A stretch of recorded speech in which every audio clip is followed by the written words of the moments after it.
예레미야 39장 1절부터 18절 말씀.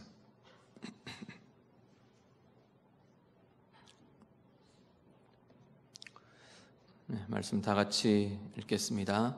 유다의 시드기야 왕의 제9년 열째 달에 바벨론의 느부갓네살 왕과 그의 모든 군대가 와서 예루살렘을 에워 싸고 치더니 시드기야의 제11년 넷째 달 아홉째 날에 성이 함락되니라. 예루살렘이 함락됨에 바벨론의 왕의 모든 고관이 나타나 중문에 앉으니 곧 네르갈 사레셀과 삼갈레부와 내시장 살스김이니 네르갈 사레셀은 궁중장관이며 바벨론의 왕의 나머지 고관들도 있더라.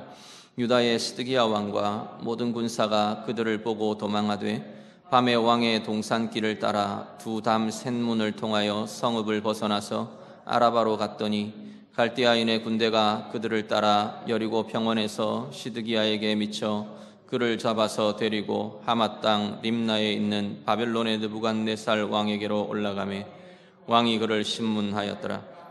바벨론의 왕이 림나에서 시드기야의 눈앞에서 그의 아들들을 죽였고 왕이 또 유다의 모든 귀족을 죽였으며 왕이 또 시드기야의 눈을 빼게 하고 바벨론으로 옮기려고 사슬로 결박하였더라.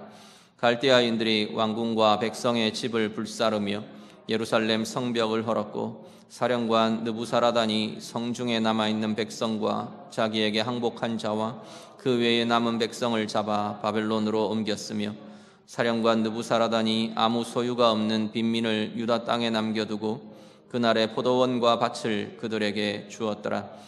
바벨론의 느부갓네살 왕이 예레미야에 대하여 사령관 느부사라단에게 명령하여 이르되 그를 데려다가 선대하고 해하지 말며 그가 내게 말하는 대로 행하라.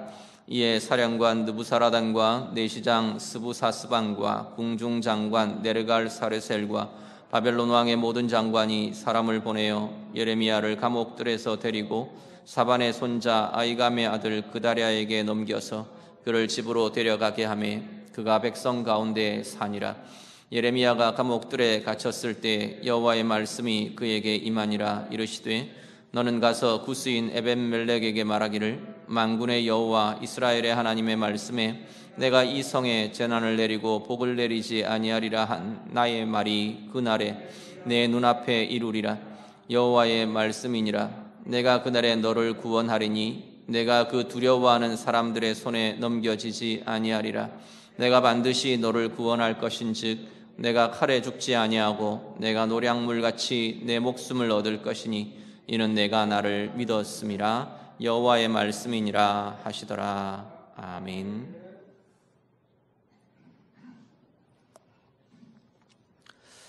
하나님께서는 예레미야 선지자를 통해서 계속 유다 백성들에게 일관되게 계속 하나님께서 제시하고 계시는 메시지는 바벨론에 항복하라라는 메시지입니다.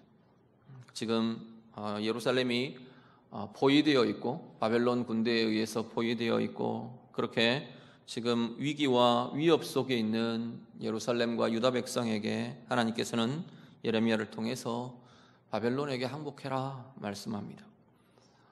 바벨론에 항복한다는 것은 바벨론에 의한 유다의 점령이 단지 그냥 열강과 제국과 나라들 간의 싸움이 아니라 하나님의 주권적 행하심이라는 인정을 하라는 겁니다. 역사의 주인이신 하나님이 하나님의 주권적 행위로 지금 이 바벨론을 통해 유다를 점령하게 하신다라는 겁니다. 그걸 하나님께서 계속 말씀을 하십니다. 그걸 받아들이고 겸손히 받아들이고 순종하고 인정하라라고 말씀하고 있는 겁니다. 그렇게 하면 그나마 최악의 비극적인 것들을 많은 부분들을 막을 수 있을 거다. 많은 이들이 목숨을 잃고 죽임을 당하고 예루살렘이 불타고 성전이 파괴되고 그것들을 막을 수 있을 거라는 거예요. 포로됨이라는 비극과 불행은 피할 수 없는 일이지만 그 앞에 두어진 여러 비극적인 이 모든 것들을 오히려 피할 수 있게 될 거다. 하나님께서 38장까지 그 이야기를 계속 이야기하십니다. 결국 시드기야 왕이 우유부단하게 사람들을 두려워하고 여러 상황 속에 두려움과 패닉 속에만 빠져 있지 결국 하나님의 말씀을 따르고 순종하지를 못합니다. 하나님의 말씀이라는 것을 인정도 하는 것 같고 하나님이 어떤 마음을 갖고 계시는지 두렵고 떨림으로 궁금해하기도 하고 그러면서도 제시되는 하나님의 말씀과 뜻에 따르지 못하고 순종하지 못하게 됩니다. 결국 오늘 1절부터 10절 말씀은 이 예루살렘의 함락의 과정을 쭉 그리고 있습니다. 예루살렘이 함락됩니다. 시드기야 왕 9년 10월에 예루살렘이 포위되기 시작해서 11년 4월 9일 날 이 예루살렘이 함락되었다 이렇게 기록합니다. 약 1년 6개월 정도 예루살렘이 포위되어 있다가 결국은 함락이 되고 맙니다. 말이 쉽게 1년 6개월 포위죠. 우리 한번 생각해 보시죠. 우리 지금 코로나19라는 이런 상황, 이것도 지금 아직 1년도 채 안 됐는데 다들 막 불안해하고 두려워하고 조그만 상황만 생기면 막 들끓듯이 온갖 소리들이 일어나고 온갖 루머도 일어나고 그런 상황 속에 이것과는 비교할 수 없는 상황. 한 도시가 외국의 적국의 군대로 지금 둘러싸여 있어요. 그냥 둘러싸서 가만히 얌전히 둘러싸만 있나요? 시시때때로 공성을 하는 겁니다. 성을 쳐들어옵니다. 성을 함락시키려고 포탄이 쏟아지고 화살이 퍼부어지고 온갖 소리들이 일어나고 그것도 막아야죠. 사람들이 동원돼서 피를 흘리고 함께 어제까지 멀쩡히 있던 사람이 오늘 죽어나가고 그 일들이 막 성 전체에 일어납니다. 포위되어서 고립되어 있어요. 먹을 것 다 떨어지죠. 먹을 것 위에 서로 싸우고 도둑질하고 틈을 보고 서로 원망하고 막 이 들끓는 이게 막 고관들 정치인들은 네가 잘했다 내가 잘했다 그러고 지금 싸우고 다투고 그런 상황이 1년 6개월이 지금 지나가는 겁니다. 그 절망 속에 말 그대로 생지옥 같은 그 상황 속에서 1년 6개월을 보내던 이 예루살렘이 결국은 함락이 되고 맙니다. 시드기야 왕은요 도망을 나갑니다. 성을 빠져나가서 아라바 길로 도망하다가 결국은 이 여리고 지역에서 여리고 평원에서 이 바벨론 군대에게 붙잡히고 맙니다. 끌려와서 바벨론 왕 앞에 느부갓네살 왕 앞에 끌려가서 그 자기 눈앞에서 자기의 아들들이 다 죽임을 당하는 것을 봅니다.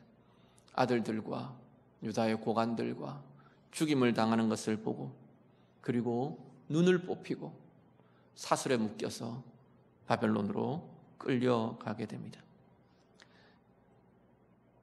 좀 다르게 생각해 보면요, 이 시드기야 왕이 눈의 시각으로 볼 수 있는 마지막 본 것이 자기 아들들의 죽음입니다.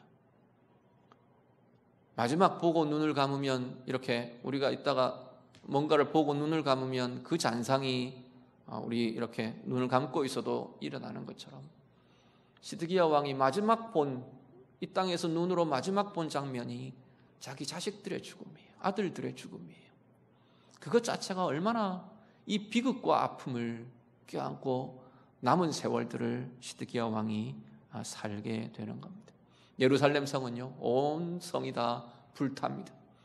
많은 백성들이 죽임을 당하고 성벽이 허물어지고 예루살렘이라는 터전이 완전히 다 허물어지고 무너져 버리게 됩니다. 그 내용이 10절까지 이렇게 쭉 이어지면서 소개되고 있습니다. 예루살렘 성의 함락의 모습을 우리가 보면서 우리가 하나 좀 기억하실 것은 하나님의 말씀, 하나님의 뜻을 들으며 알며 그러면서도 인정하지 않고 따르지 않는 삶이라는 것이 결국에는 어떤 비참함으로 나타나는가를 우리는 이런 모습들 속에서 보게 됩니다. 죄의 결실이라는 것이, 죄의 마지막이라는 것이, 아니 죄가 낳는 그 열매라는 게 얼마나 우리를 불행하게 하고 우리를 비극적으로 만들고 우리를 아프게 하는 건가를 보게 되는 걸 봅니다. 말씀을 거절한 결과는 불행이고, 말씀에서 돌아선 결과는 결국은 이 아픔과 비극과 메마름이라는 것을 우리가 보게 됩니다.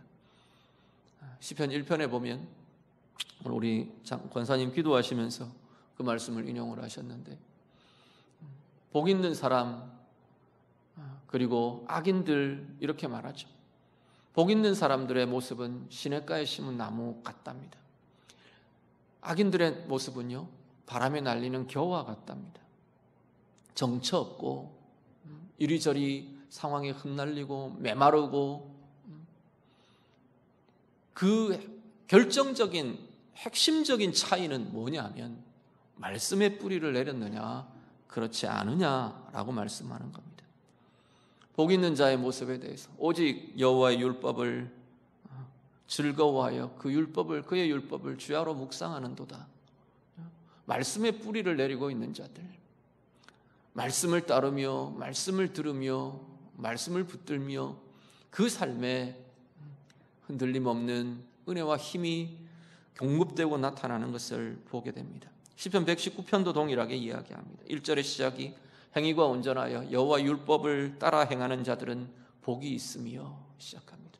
하나님의 말씀을 따라 행하는 자들, 그들에게 참된 복이 있다 말합니다. 역으로 말하면요, 그러지 않는 길이 불행의 길이요, 그러지 않는 길이 파멸의 길로 가는 것이요, 그러지 못하는 길이 어둠의 길로, 아픔의 길로 빠져들어가는 것이라 말씀하고 있는 겁니다. 오늘 우리들이요, 하나님의 자녀들, 말씀이 우리에게 주어져 있는 하나님의 백성들, 우리의 삶이 하나님의 말씀을 들으며 말씀 가운데 머물며 말씀을 따라 행할 수 있는 은혜의 길을 가는 우리 모두의 삶이 될 수 있기를 간절히 바랍니다. 시대를 두고도 사실은 마찬가지입니다. 그 시대를 두고, 그 공동체를 두고, 한 나라를 두고, 민족을 두고도 사실은 이건 동일합니다. 아이고, 안 믿는 사람들은요, 안 믿는 사람들은 우리가 고민할 자리가 못 돼요.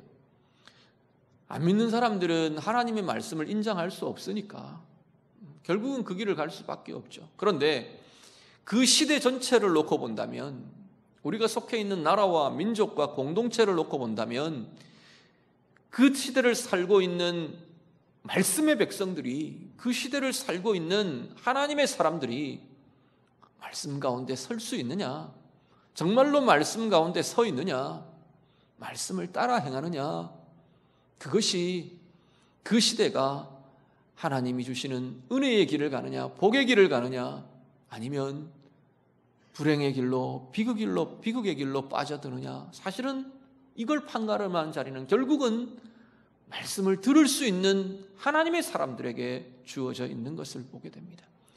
이 유다인들, 유대 백성들이요, 예루살렘 사람들이요, 하나님의 말씀이 들려오는 사람들이잖아요. 끊임없이 하나님의 메시지를 듣는 이들이잖아요. 그럼에도 불구하고 자기들의 길을 닫아버리고, 자기들의 마음을 닫아버리고 그 길을 가지 않던 그 역사의 끝이, 결말이 결국은 이 비극이고 고통인 것을, 불행인 것을 우리가 다시 한번 기억하실 수 있기를 바랍니다. 오늘 우리 개인을 위해서도, 우리 가정을 위해서도, 이 시대를 위해서도, 이 나라를 위해서도, 이 강릉을 위해서도 우리가 해야 할 가장 중요한 것은, 오늘 나 한 사람이, 하나님의 사람, 나 한 사람의 삶이 하나님의 말씀 가운데 머물며 하나님의 말씀을 따라 행하는 삶이어야 한다는 겁니다. 그건 단지 나 한 사람만 관련된 일이 아닌 걸 성경은 계속 말씀합니다. 오늘 우리의 삶이 하나님의 말씀을 들으며 말씀 가운데 머물며 말씀을 따라 행하며 나아감으로 우리 각자의 삶이 복될 뿐 아니라 우리의 가정과 우리의 시대와 이 나라 이 민족이 우리 하나님의 사람들을 통해 하나님의 은혜와 긍휼과 복을 힘입게 되는 복된 은혜의 통로로 사시는 우리 모두가 다 되시기를 우리 주님 이름으로 축복합니다.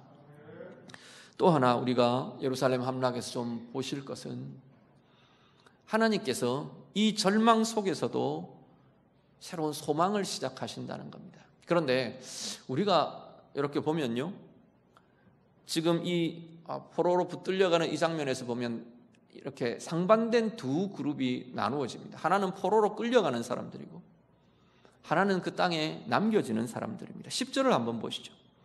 10절만 9절 10절 9절과 10절 같이 읽습니다. 사령관 느부사라단이 성중에 남아있는 백성과 자기에게 항복한 자와 그 외에 남은 백성을 잡아 바벨론으로 옮겼으며 사령관 느부사라단이 아무 소유가 없는 빈민을 유다 땅에 남겨두고 그날에 포도원과 밭을 그들에게 주었더라. 아멘. 두 그룹이 나누어지죠. 포로로 끌려가는 사람들과 그 땅에 남겨지는 사람들. 누가 더 다행일까요? 우리가 보기에는 분명히 남겨지는 사람들이 다행입니다. 상황적으로 보면 남겨지는 사람들이 훨씬 다행이죠. 물설고 나선 완전히 이국 땅 알지도 못하는, 언어도 통하지 않는 그곳으로 끌려가는 포로민과 자기가 살던 땅, 물론 제국의 통치가 진행이 되겠죠. 그렇긴 하지만 고향 땅에서 자기 땅을 밟고 자기 말을 쓰고 그러면서 머물 수 있는 그 사람과 다행인 것은 남는 사람들일 겁니다. 그런데 하나님의 관점은 좀 다른 것 같아요. 하나님이 보시고 준비하시는 것은 좀 다른 것을 고민하시는 것 같아요. 우리 예레미야 24장 5절에서 7절을 한번 보시죠. 24장 5절에서 7절 말씀. 자막도 있고요. 5절에서 7절, 24장 5절에 7절 같이 읽습니다. 이스라엘의 하나님 여호와께서 이와 같이 말씀하시니라. 내가 이곳에서 옮겨 갈대아인의 땅에 이르게 한 유다 포로를 이 좋은 무화과 같이 잘 돌볼 것이라. 내가 그들을 돌아보아 좋게 하여 다시 이 땅으로 인도하여 세우고 헐지 아니하며 심고 뽑지 아니하겠고 내가 여호와인 줄 아는 마음을 그들에게 주어서 그들이 전심으로 내게 돌아오게 하리니 그들은 내 백성이 되겠고 나는 그들의 하나님이 되리라. 아멘. 24장 5절 이후에 쭉 보면 하나님께서 예레미야에게 비유를 보여주시는데, 환상을 보여주시는데 좋은 무화과 열매들과 나쁜 무화과, 썩어서 막 상해서 먹지 못하게 된 나쁜 무화과 나무 열매들, 이 두 종류를 보여주십니다. 그래 놓고는 하나님 뭐라고 하시냐면 네가 보는 이 좋은 무화과 열매, 이것은 포로로 붙들려간 자들이다. 지금 그렇게 이야기를 하시는 거예요. 악해서 막 이렇게 상하고 그래서 먹지 못하게 된 이 나쁜 무화과 열매를 두고 남아있는 자들이 그렇게 될 거다. 물론 지금 이 시점은 예루살렘 성이 함락되기 이전 시점입니다. 시드기야 왕과 이들 지금 마지막 이 관료들, 이들이 권력을 쥐고 있을 그 당시의 사실은 이야기이긴 합니다.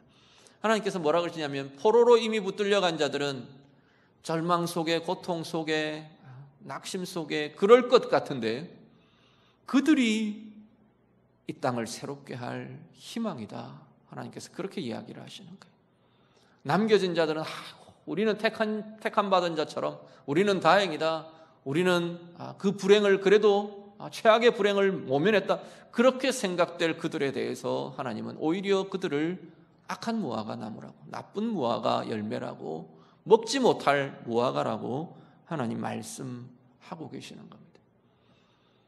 그들의 모습, 그들의 행위가 차이가 날 수도 있을 겁니다. 그런데 하나님의 행하시는 관점에서도 보면 고통과 고난과 이 모습들은 이걸 통과해가며 하나님의 뜻과 하나님의 마음과 하나님의 행하심들을 경험하고 보고 깨달아가고 준비되고 그렇게 해가는 그 자리와 고통과 절망들, 그냥 상황적인 고통과 아픔만 피해 갈 수 있는 그러한 자리는 완전히 대조되는 것을 보게 됩니다.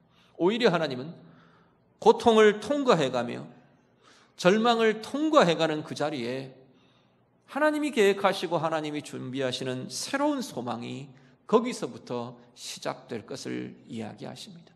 잠깐 뒤에 예레미야 뒤쪽 부분에 이 이스라엘 유다의 마지막 함락되고 난 나머지 에필로그 같은 유다의 역사가 나올 텐데, 거기에도 보면 남아있는 이 유다 백성들이 결국은 이 썩은 무화과 열매처럼, 악한 무화과 열매처럼 자기들에게 주어진 기회를 뒤죽박죽으로 만들어버리는, 걷어차버리는 그 모습들을 뒤에 나중에 보시게 될 겁니다.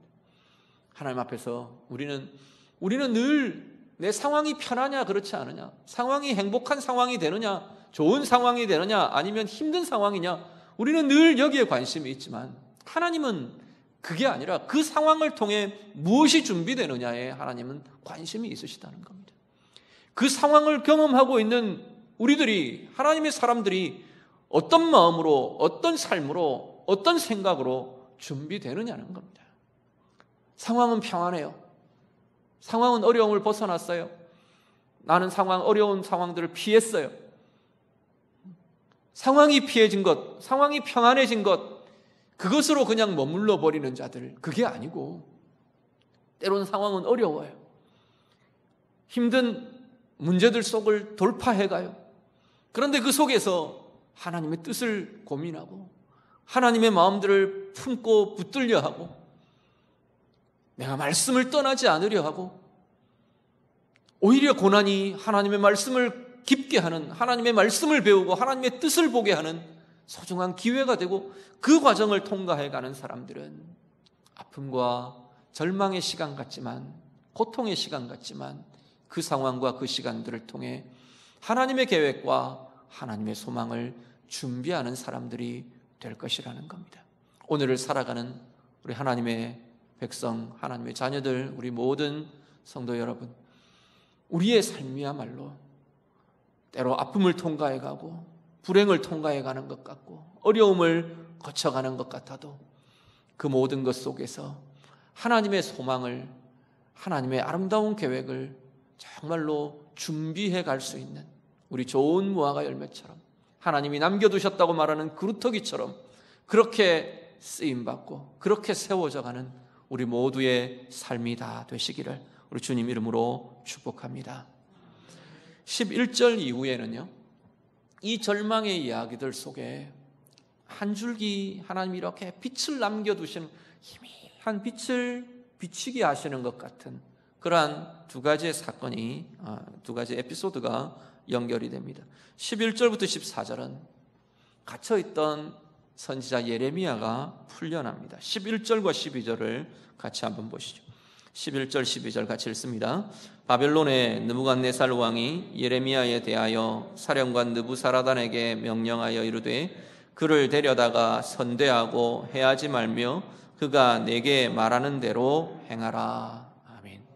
예레미야 선지자는 지금까지요, 쭉 이어져 오는 38장까지의 내용 속에 한 번도 대접받은 적이 없어요. 그렇죠? 자기 백성들에게, 자기 민족의 왕에게 하나님의 말씀을 대언하면서 하나님의 뜻을 전하면서 한 번도 인정받고 한 번도 존중받고 대접받아 본 적이 없어요. 물론 예레미야를 다른 사람들이 전혀 없었다 그렇게 볼 수는 없죠. 바룩이라는 사람도 옆에 보면 예레미야를 돕던 사람들이 있긴 합니다. 그렇지만 그런 지금 같은 동료들 이 말고 왕과 백성들과 힘을 가진 권력 집단 이들에게서 제대로 대접받거나 인정받거나, 아니 뭐 대접 안 받아도 되니까 말이라도 제대로 들어줬으면 좋겠는데 한 번도 그렇게 돼본 적이 없어요. 핍박받고 갇히고 저주당하고 죽이라고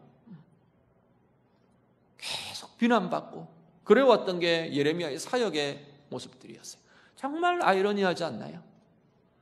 성이 함락되고 이 적국의 왕이, 적국의 군대가 예레미야를 풀어주고 예레미야를 대접해 줍니다. 물론 정치적으로 보면 자기들에게 유리한 발언을 했기 때문에 그렇다, 그렇게 볼 수도 있을 겁니다. 그렇게 볼 수도 있겠죠. 그런데요, 한 번도 자기 백성들에게 그렇게 대접받지 못하던 예레미야가 하나님의 말씀대로 이루어진 지금 이 상황 속에서 예루살렘이 함락되고 온통 비극과 죽음과 절망 속에 빠진 이 상황 속에서 예레미야에게 구원이 임합니다. 갇혀있던 예레미야, 죽을 날만 기다리고 있던 예레미야, 숱한 죽음의 위협을 고비고비 겨우겨우 버텨왔던 예레미야에게 구원의 길이 열려집니다. 끌어내서 감옥에서 구덩이에서 끌어내서 그다랴라는 사람에게 예레미야를 맡깁니다. 이 그다랴는 예레미야에게 되게 우호적인 사람 중에 하나였고요. 하나님이 이제 남아있는 이 유다 백성들을 통치하는 이 바벨론에 의해서 총독으로 나중에 세워질 사람이 이 그다랴입니다. 이 사람에게 맡겨지고 그래서 안전과 그 삶이 보장되도록 하나님께서 길을 열어주시는 것을 보게 됩니다. 또 하나가 15절 이후 마지막 18절까지인데요. 16절, 17절을 같이 한번 보시죠. 16절, 17절 같이 읽습니다. 너는 가서 구스인 에벤멜렉에게 말하기를 만군의 여호와 이스라엘의 하나님의 말씀에 내가 이 성에 재난을 내리고 복을 내리지 아니하리라 한 나의 말이 그 날에 내 눈앞에 이루리라. 여호와의 말씀이니라. 내가 그 날에 너를 구원하리니 내가 그 두려워하는 사람들의 손에 넘겨지지 아니하리라. 아멘. 에벤멜렉은 예레미야 38장에 잠깐 우리가 좀 보셨던 내용입니다. 38장 7절에서 9절을 한번 보시죠. 38장 7절부터 9절 말씀 같이 한 번 더 같이 봅니다. 같이 읽겠습니다. 왕궁 내시 구스인 에벤멜렉이 그들이 예레미야를 구덩이에 던져 넣었음을 들으니라. 그때 왕이 베냐민 문에 앉았더니 에벤멜렉이 왕궁에서 나와 왕께 아뢰어 이르되 내 주 왕이여, 저 사람들이 선지자 예레미야에게 행한 모든 일은 악하니이다.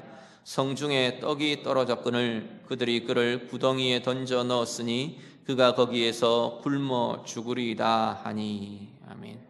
에벤멜렉은 어떤 사람이냐면 구스인이고요. 구스인이라는 것 쉽게 말하면 아마 흑인이었던 것 같아요.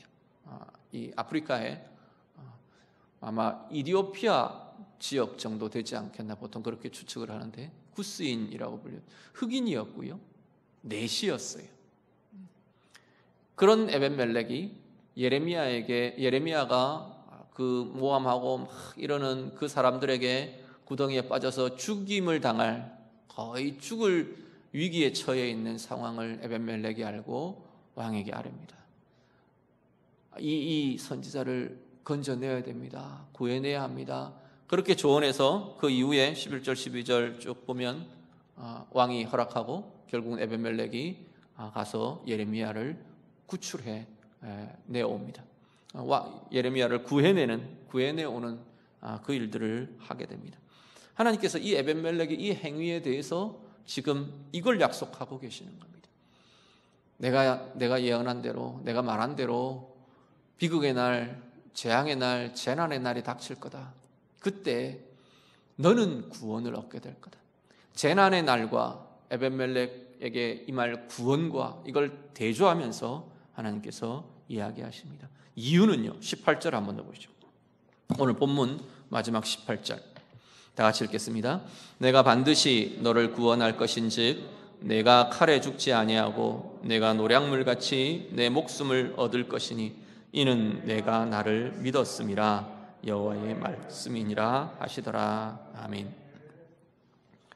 왜 하나님이 에벤멜렉을 내가 구원하겠다, 그 재난의 날에 다 죽어 넘어지고 다 절망과 고통 가운데 통곡하는 그날에 너는 구원을 경험할 거다, 구원을 보게 될 거다 말씀 약속하시느냐? 하나님의 이유를 뭐라고 말하시느냐면 18절 맨 끝에 보시면 네가 나를 믿었기 때문이라 말씀합니다. 무엇을 보고 하나님께서는 에벤멜렉이 하나님을 믿었다고 말하시는 건가요? 에벤멜렉의 이 행위를 보고입니다. 예레미야를 건져내는 이 행동을 보고 하나님께서는 네가 나를 믿었기 때문에 나도 너를 건져내겠다 하나님께서 말씀하고 계십니다. 자, 이 두 가지, 이 구원의 사건, 절망과 재난과 심판과 종말 같은 이 끝의 날에, 비극의 날에 한 줄기 비춰지는 이 두 구원의 이야기가 하나님이 결코 하나님의 자녀들을 비극과 불행 가운데 머물게 하기를 원하시지 않는 것을 보여줍니다. 하나님은 구원하시는 하나님이라는 겁니다. 능력이 없어서, 하나님이 구원의 뜻이 없어서, 계획이 없어서 이들을 비극 속에, 비참한 불행 속에 빠지게 하는 것이 아니라는 겁니다. 오히려 절망의 시간에, 오히려 캄캄한 그 시간에 하나님의 구원을 보는 겁니다. 하나님은 구원하시는 하나님이구나.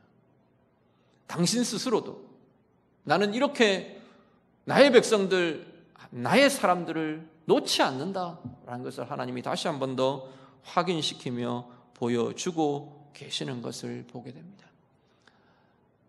때때로 우리는 개인적인 상황에 어둠의 시간들을 만나곤 합니다. 캄캄한 것 같고 답답한 것 같고 또 시대 속에서도 여러 가지 시대적인 어려움이나 캄캄함 속에 우리는 때로는 처하게 되는 때들이 있습니다. 그럴 때마다 우리가 기억하시고 보셔야 될 것은 한 줄기 빛 같은 하나님의 이 구원의 빛이 우리에게 비추어지고 있는 것을 우리는 놓치지 않고 볼 수 있는 은혜가 우리에게 있으시기를 간절히 바랍니다. 그 구원의 사건, 구원의 빛은 무엇을 말하느냐 하면 하나님은 하나님의 사람들을 지키신다, 놓지 않으신다는 겁니다. 하나님의 사람들을 끝까지 보호하시고 건져내시고 당신의 손 안에, 당신의 품 안에 품으시며 인도하신다는 약속을 우리가 보게 되는 겁니다. 그 구원의 약속 속에, 그 구원의 빛 속에 걸어가시는 우리 모두가 다 되시기를 간절히 바랍니다. 마지막 한 가지 좀 기억하실 것은요, 에벤멜렉의 이 상황, 이 사건들, 이 구원의 모습들을 우리가 보면서 하나 좀 기억하셔야 될 것이 뭐냐면, 믿음이라는 것은 행함으로 표현되는 것이라는 겁니다. 하나님이 아까 말씀드렸던 것처럼 에벤멜렉의 뭘 보고요? 예레미야를 건져내는 이 행함, 이 긍휼, 하나님의 뜻을 고민하며 용기 있게 담대하게 왕이 어떻게 나올지 모르는 그 상황에서 왕 앞에 직고하며 그러고 나오는 이 용기와 이 직언과 이 긍휼과 이 의로움과 이 행위를 하나님이 보시며 하나님 뭐라 그러신다고요? 네가 나를 믿었으므로 라고 말한다는 겁니다. 오늘 우리는 입으로 우리의 생각으로 우리는 나는 하나님을 믿는다고, 나는 예수를 믿는 자라고 생각하며 그렇게 나아갑니다. 예, 생각도 믿음의 한 부분이고요, 고백도 믿음의 한 부분이고요, 중요합니다. 그런데 중요한 것은 우리의 삶의 행함이 정말 그 믿음을 고백하느냐는 겁니다. 내 결정이, 내 선택이 나를 정말 나의 믿음을 대변하며 고백하는 선택이 되고 결정이 되느냐는 거예요. 사람들과의 관계 속에서 내가 다루어가는 내 방법이, 내 삶의 방법이, 내 행동이 정말로 내가 하나님을 믿는 자로 그 믿음의 행위들을, 내 믿음을 내 입술로만 아니라 내 개념으로만 아니라 내 행함으로, 내 삶으로 고백하느냐라는 겁니다. 그 고백되는 자리를, 삶의 실행과 삶의 고백이 있는 그 자리를 두고 하나님은 너는 나를 믿는 자라 라고 인정해 주신다는 겁니다.